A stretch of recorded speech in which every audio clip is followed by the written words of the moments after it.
Hello, I'm Ramars the Chronicler, and welcome to the next episode of our 1,000-year-old vampire playthrough, where we are playing the character Baldwin of Frankfurt, a 9th century blacksmith who has recently been turned into a vampire. If you haven't already, please check out the first episode where I explain the rules of the game, we went through the character creation process, and we dove into our first prompt. In this episode, we'll be continuing the story of Baldwin. If you're enjoying what you're seeing, don't forget to like the video, subscribe to the channel, and comment down below your favorite moment from this episode or the previous one. Last episode, Baldwin was on his way home after making a delivery at a nearby farm. He was then attacked by a stranger who left him exsanguinated, draining all his blood. But instead of dying, he was cursed with vampirism. Filled with shame, he rushed home to the city and went to Gita, his neighbor across the street and first love, for help. Unfortunately, in his bloodlust, she became his first victim. In this episode, we'll be tackling our next 2 prompts and see where the story takes us. Here is the state of our character sheet. We have our 5 memories.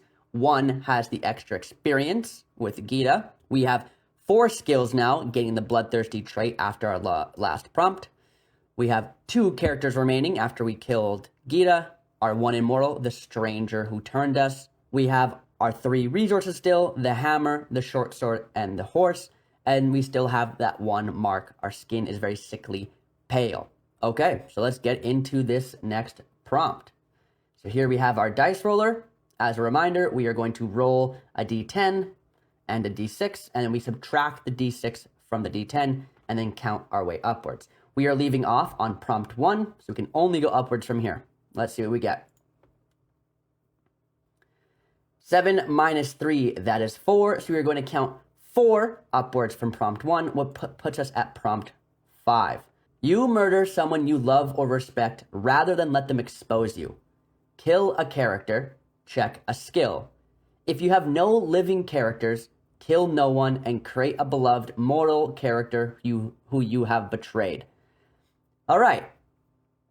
I think our move here is obvious. The skill we have to check, I'm going to go for bloodthirsty, because if one of our 2 characters has walked in, and I'm going to go maybe the route of they've walked in and see what we've done to Gita. They know we've killed her. So I say, maybe we go for Heinz. Maybe he saw us walking in, and our bloodlust has not been satisfied. That was the final lines of our last journal entry. So we will check bloodlust, and then we are going to kill Heinz.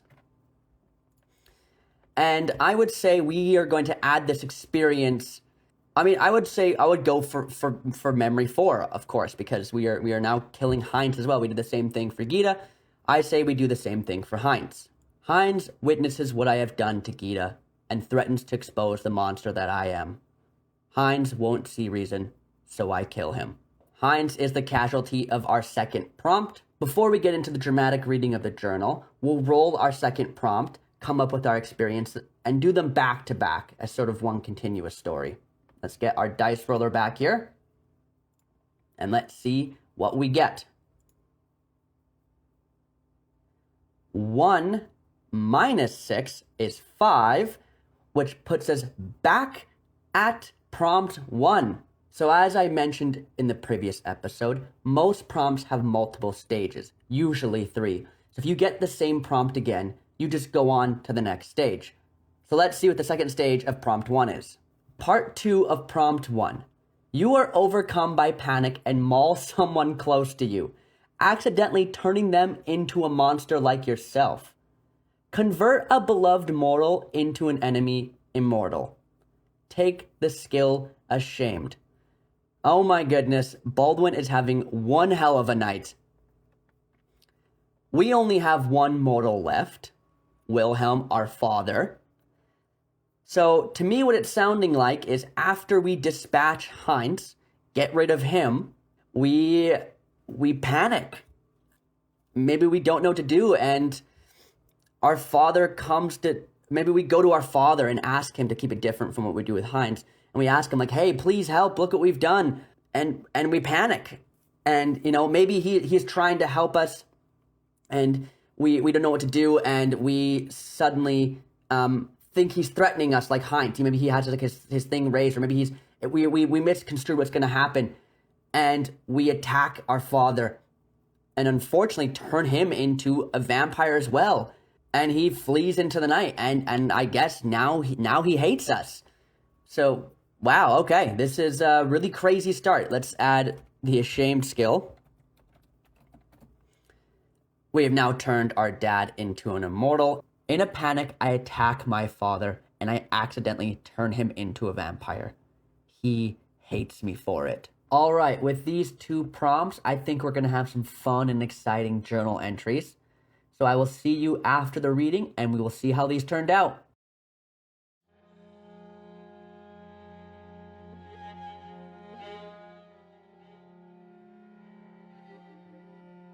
Behind me, the front door creaks open.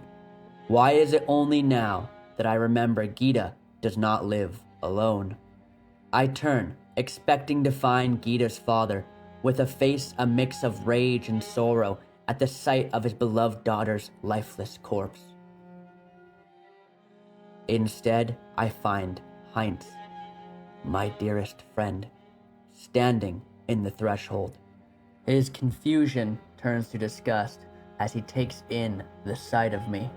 Skin ghostly pale, gore splattering my chin, hands, and clothes. The hungry look in my eyes. "What have you done?" he whimpers, his voice barely above a whisper. "I didn't want this." It is my voice that speaks the words, but I do not know if I truly mean them.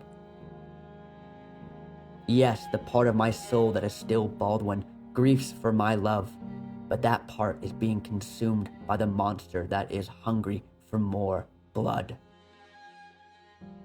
I lay Gita reverently on the floor and stand. I step towards Heinz and he cowers away from me.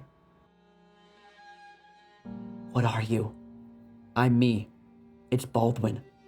Is that even true anymore? "You're a demon.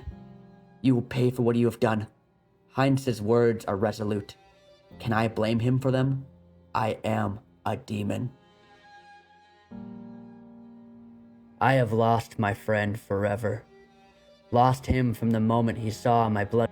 I see it in his posture, in his eyes, in the way the veins in his neck throb to his quickened pulse. And just like I saw all that in my friend, he sees in me that I am lost. "Do not do this," I plead. I know it is pointless, but I have to try. Heinz makes to run and call for help, to expose what I have become. That makes me angry. How dare he? Before he can flee, I lunge at him. My hands wrap around his brittle neck and I squeeze. His throat cracks like a snapping tree branch. Is it always that easy to break someone's neck? Heinz falls limply to the floor. I stand between him and Gita, my 2 dead friends. I can't get Heinz's words out of my head. They repeat over and over again. What have you done?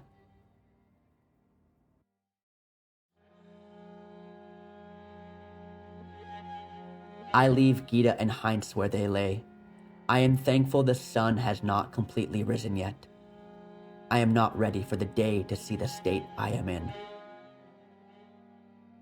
My only choice is to flee the city, leave everything behind. The thought fills me with a different kind of dread. I do not want to leave my father. He is all that I have left after what I have done.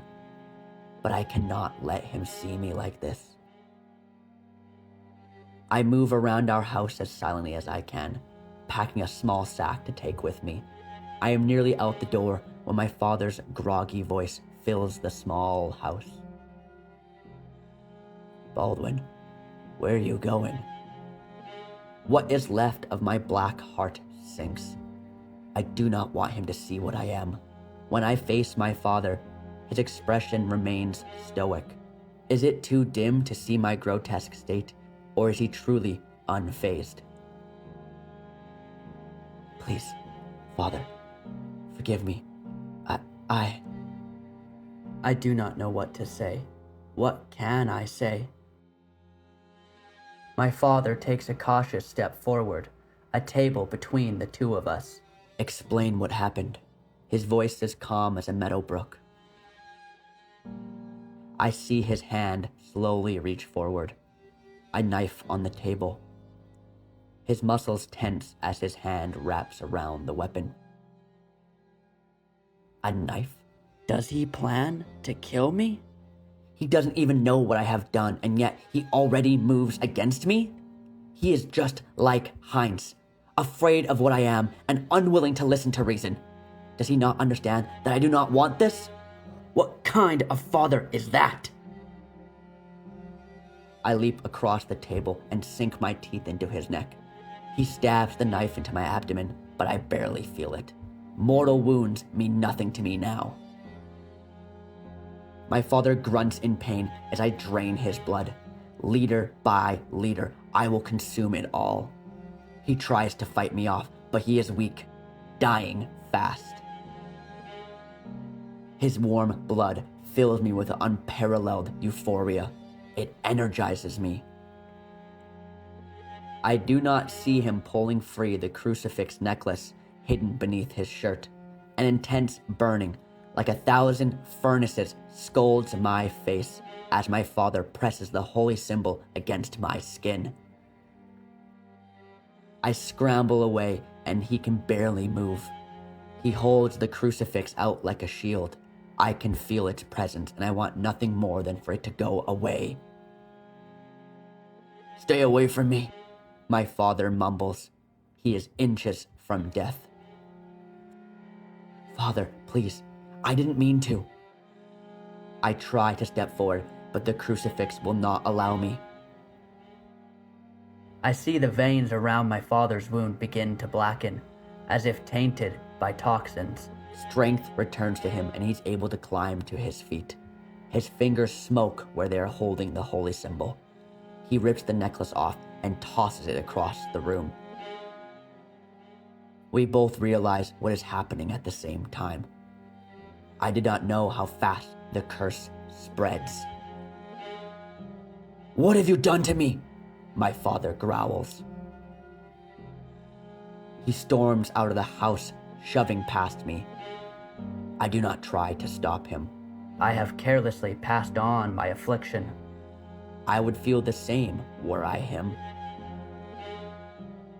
Shame is all I feel now.